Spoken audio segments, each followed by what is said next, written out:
Here is an expanded version, adding back approximately 3 to 5 minutes of material from the original, carefully chosen to restore emotional depth and key moments while keeping it suitable for oral delivery. The total is now around 18 to 20 minutes of speaking time. Welcome to Moonlight Inn. No matter what you've been through today, there's always a light on for you here. Now, leave your tiredness with me, and let's slowly step into tonight's story, Anne of Green Gables. Have you ever felt out of step with the world? Not the kind of rebellion that comes from wanting to be different, but that deep, genuine sense of not fitting in. You speak differently, think differently, laugh and cry at things others don't. You try to change, but you find that living that way hurts more than being rejected. You stand outside the crowd, watching people laugh and connect, separated by a pane of invisible glass. You can see them, hear them, but you can't get in. Anne of Green Gables gives us a girl like that. Her name is Anne Shirley. Red hair, freckles, thin as a beanpole. At 11 years old, she's sent from the orphanage to a farm called Green Gables. The elderly brother and sister there, Matthew and Marilla Cuthbert, had asked for a boy to help with the farm work. Instead, they got her, a girl who talks non-stop, who turns the most ordinary things into something magical. They think about sending her back, but Anne has a light in her eyes that makes it impossible to say no. From that day on, Green Gables has a girl named Anne, and that quiet, somber place begins to fill with a voice unlike any other. The author, Lucy Maud Montgomery, wrote this book in 1908. She was 34 years old, teaching in a small place called Prince Edward Island in Canada. As a child, she was like Anne, imaginative, talkative, and lonely. She had lost loved ones, tasted loneliness, and knew what it felt like to be misunderstood. She poured all of that into this character, letting her live the life she herself had dreamed of. When the book came out, it took the world by storm, translated into dozens of languages, selling millions of copies. Mark Twain called Anne the dearest and most lovable child in fiction since Alice. Montgomery was born on Prince Edward Island in 1874. Her mother died when she was very young. Her father left her with her grandparents and went away, never to return. She grew up in a strict, unaffectionate household. No one listened to her, so she talked to herself, naming the trees, the clouds, the wind. They became her earliest friends. She loved to write from a young age, submitting poems and stories, facing rejection after rejection, but she never gave up. In 1905, she began writing this story about a red-haired girl. She wrote for 2 years, and the manuscript was rejected 5 times. The 6th time, someone finally said yes. In 1908, Anne of Green Gables was published, and she became famous overnight. But her life remained difficult. Her husband suffered from depression, and she carried the weight of home and farm alone, writing in secret late at night. She wrote more than 20 novels in her lifetime, over 500 short stories. But her heart always belonged to that red-haired girl. She died in 1942, buried on Prince Edward Island, the place she could never truly leave. Her tombstone bears her own words. I have always sought after perfection, and I have found it at last, in the place where I started. When the story begins, Anne is 11. She spent a long time in the orphanage, adopted and sent back by several families. They wanted her to work, to be quiet, but she couldn't. Her mind was too full. She'd burst if she kept it all inside. She talked to invisible friends, to the trees outside her window. Those things didn't mind her chatter. They never sent her away. One day, Matthew comes to fetch her at the train station. Matthew is an old man. shy, uneasy around strangers. He stands there, looking at this small, red-haired girl, not knowing what to say. Anne looks at him and smiles. The shyest smile he's ever seen. "Are you coming for me?" she asks. "I've been waiting for you. I thought you might not come. I kept thinking, if you don't come, I'll climb that tree and spend the night. That tree is wonderful, like someone with their arms open. Do you think trees have feelings? I think they do." Matthew doesn't answer. He just nods and helps her into the wagon. All along the way, Anne never stops talking. She asks the name of the road. Matthew says it doesn't have one. "Then I'll name it," she declares. "I'll call it the White Way of Delight, because walking here makes me so happy. Look at those trees. Don't they look like they're waving? And that cloud, like a big white rabbit, and the one behind it is chasing it." Matthew has traveled this road for decades and never noticed those trees, those clouds. Now, with Anne pointing them out, they seem different. And that lake, what's it called? "No name," Matthew says. "Then I'll call it the Lake of Shining Waters," Anne says. "See how the sun sparkles on it, like stars have fallen in. I bet at night all the stars come down to bathe here. After their bath, they climb back into the sky to shine." Matthew smiles. He hasn't smiled in a long time. When they reach Green Gables, Marilla stands at the door, frowning. "There's been a mistake," she says. "We have to send her back." Anne's face goes white. Her eyes fill with tears, but she holds them in. She learned one thing in the orphanage. Don't cry in front of adults. It doesn't help. It only makes them more annoyed. "I can work," she says. "I can do lots of things. And I can be quiet. I've tried it before. It's hard, but I can do it. I'll keep all the words inside and talk to myself at night." Something in Marilla's heart shifts. "We'll see how it goes for a few days," she says. Anne's eyes light up, so bright it seems she's captured the whole sun inside them. Anne stays. She helps Marilla each day, washing dishes, sweeping, making beds, but her mind wanders. Dishes break while she's lost in thought. Sheets go crooked while she's dreaming of the trees. What wears Marilla down most is Anne's talking. She talks about everything. The trees she's named, the flowers whose colors she loves, the clouds that look like sheep chasing each other, a bug and where it might live, if it might be homesick. Marilla's ears ache, but gradually she notices. Those trees, flowers, and clouds she's seen for decades now seem richer somehow. One day, Marilla asks, "Why do you name everything?" Anne answers, "Because when I name them, they become my friends. I used to have no friends, only trees, flowers, clouds. I name them, and they become mine. I can talk to them. They don't get tired of me. They don't send me away." Marilla is silent for a long time.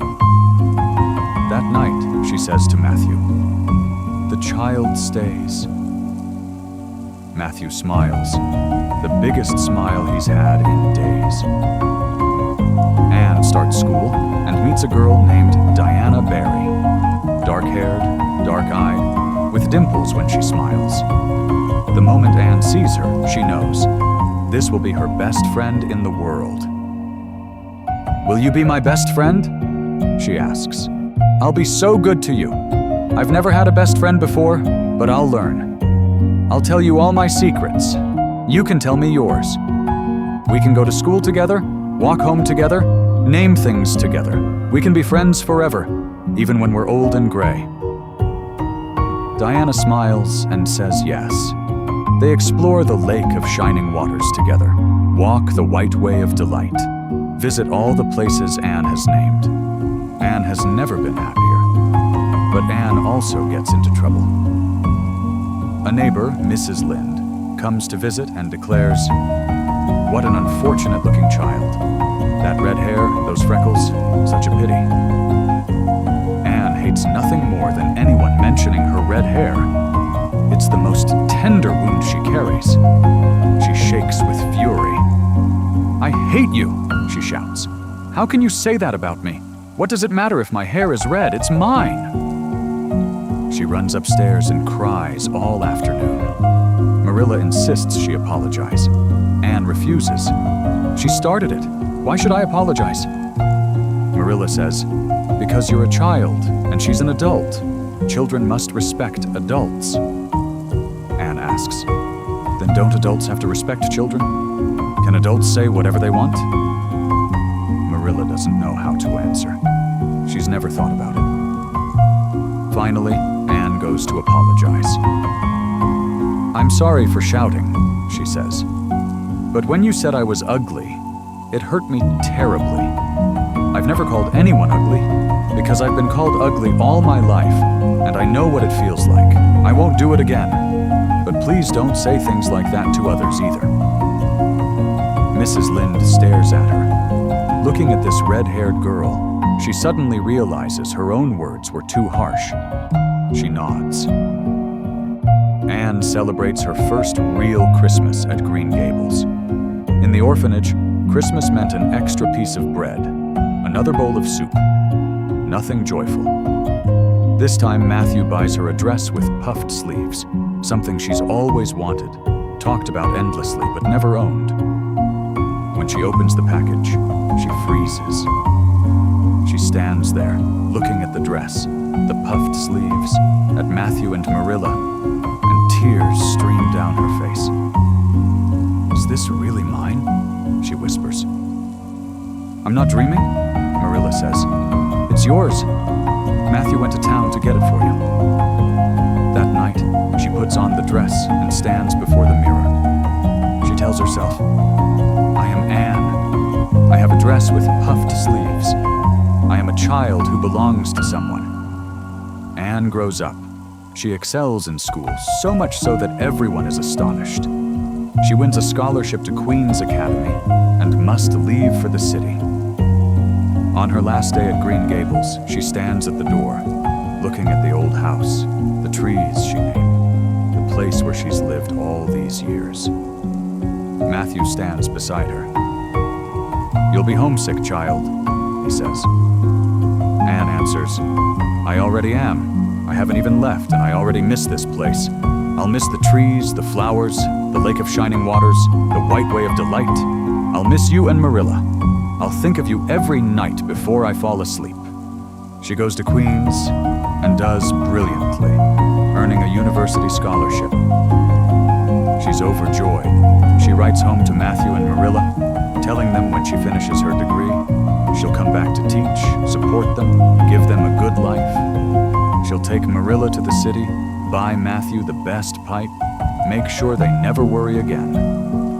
But in her moment of greatest happiness, the worst news arrives. Matthew dies. His savings were lost when a bank failed. The shock triggered a heart attack. When Anne returns, he is lying still, eyes closed. She stands beside him, tears falling. She remembers how he looked at the train station, unsure, awkward, yet holding her hand so tightly. She remembers him sneaking her that dress with puffed sleeves, thinking she didn't notice. But she noticed everything. She remembers the small smile at the corner of his mouth every time she spoke. He said so little, but he always listened. He always nodded. She knew. He loved her. No matter what she said or did, he loved her. Now those eyes are closed. Marilla sits nearby, not crying, just sitting, staring. Matthew is gone. What will she do alone? She's old, her eyesight failing. Who will manage the farm? Anne has her chance at university, but how can she leave? Anne looks at Marilla and makes a decision. "I'm not going to university," she says. "I'm staying with you." Marilla looks up, astonished. "Are you mad? With your grades, your opportunity, you can't give that up. Anne says, opportunities can come again, but you're my family. You took me in without asking if I'd repay you. Now it's my turn to do what's right. Marilla looks at this red-haired girl, the scrawny chatterbox she nearly sent away. And for the first time, she cries. She holds Anne and calls her a foolish child. Anne says, it's not foolish. When you took me in, you didn't think I was foolish. Anne stays. She becomes the local school teacher, riding her bike to school each day, coming home to Marilla in the evenings. She cooks for her, reads to her, tells her stories about her students, the talkative ones, the misunderstood ones, the ones who just need someone to listen. The trees are still there, with the names she gave them. The dreams of her youth are still there. Sometimes she thinks of Queens, her classmates, the wider world she could have entered. But she has no regrets. She knows she did the right thing.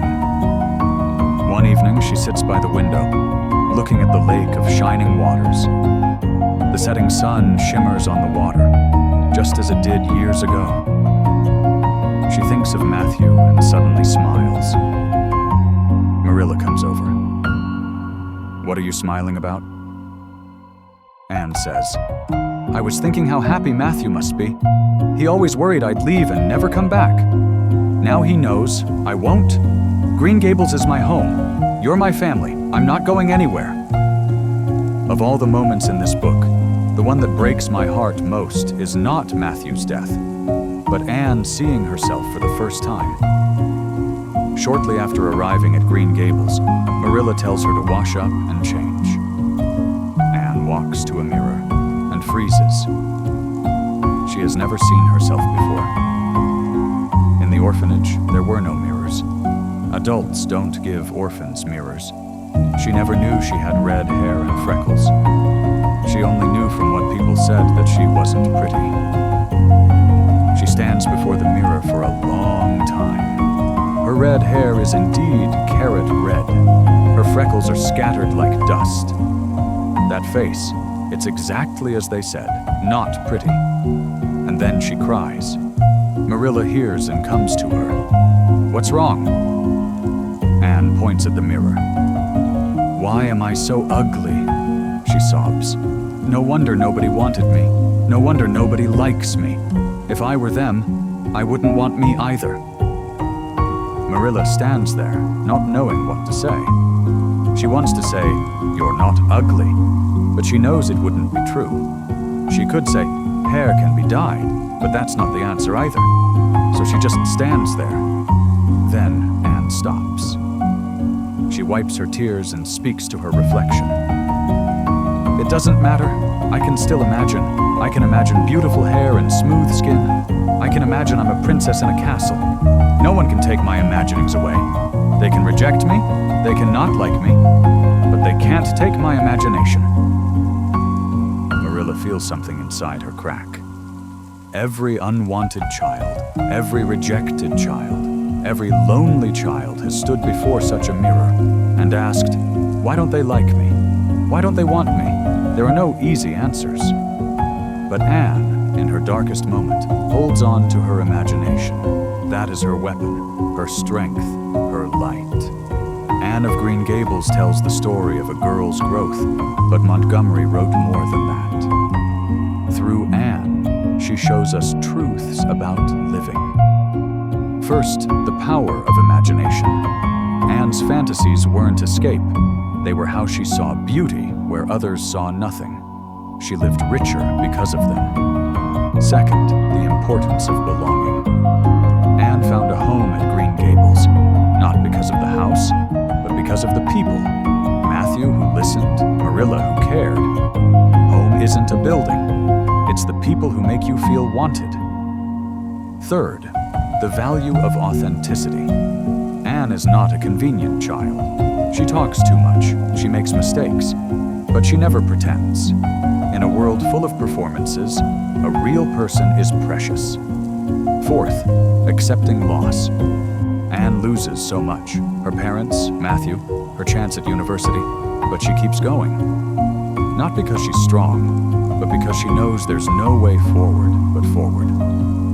Fifth, the courage to choose.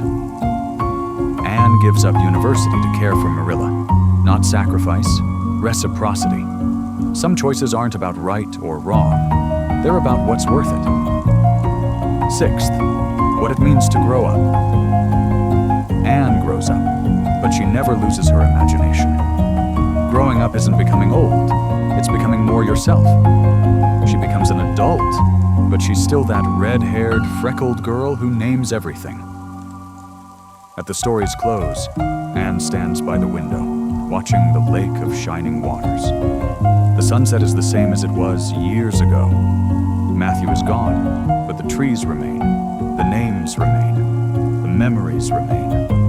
Her heart is full. Montgomery didn't write this book to make you cry. She wrote it so you would remember. Remember the imaginative child you once were. Remember the people who made you feel you belonged. Remember the choices you didn't regret. Remember them. And maybe you can say to yourself today, I am still that person, still the dreamer, still authentic. Even if your hair is gray now, even if your face has lines, inside, that child is still there. If one day you stand before a mirror and look at yourself, what will you say? Do you still trust your imagination? Do you still dare to be yourself? Do you still remember the people and places that made you feel you belonged? May you find your green Gables. May you always carry within you that red-haired, talkative girl who names everything. Good night.